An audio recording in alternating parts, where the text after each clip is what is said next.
কদিন ধরেই উৎসবের লালে সেজেছে চায়নার রাজধানী বেইজিংয়ের অলিগলি। বাদ পড়েনি সাংহাইয়ের আকাশচুম্বী অট্টালিকাও।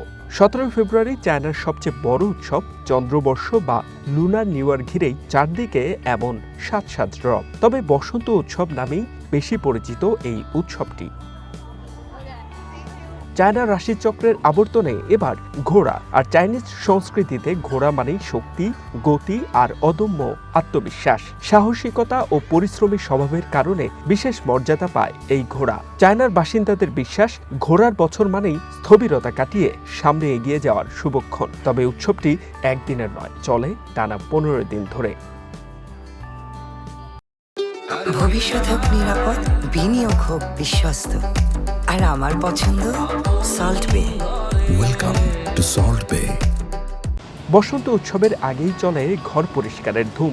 অশুভকে বিদায় দিয়ে আমন্ত্রণ জানাতে ঘরে ঘরে টানানো হয় লাল লণ্ঠন ও কাগজের কারুকাজ। আর নববর্ষের আগের রাত ঘিরেই জমে ওঠে আনন্দ আয়োজন। দূর দূরান্ত থেকে বাড়ি ফেরেন পরিবারের সদস্যরা।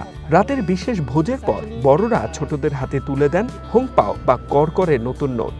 চায়না ভাষায় হোং মানে লাল আর পাও মানে খাপ।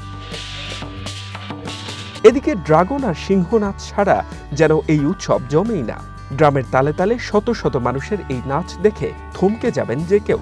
সেই সঙ্গে আতশবাজির ঝলকানি তো আছেই। অশুভ শক্তিকে তাড়াতে আর নতুন বছরকে স্বাগত জানাতে এই আলোকসজ্জা চায়নার ঐতিহ্যের অংশ। অন্যদিকে বিশ্বজুড়ে কোটি কোটি দর্শক অপেক্ষায় ছিল এবারের স্প্রিং ফেস্টিভ্যাল গালা বা বসন্ত উৎসবের দিকে। দেশটির সবচেয়ে জনপ্রিয় সাংস্কৃতিক অনুষ্ঠানটির আয়োজন করে চায়না মিডিয়া গ্রুপ সিএমজি। ইংরেজি, স্প্যানিশ, ফরাসি, আরবি, রুশ সহ 85টি ভাষার টেলিভিশন ও অনলাইন প্ল্যাটফর্মে এটি প্রচার করা হয়।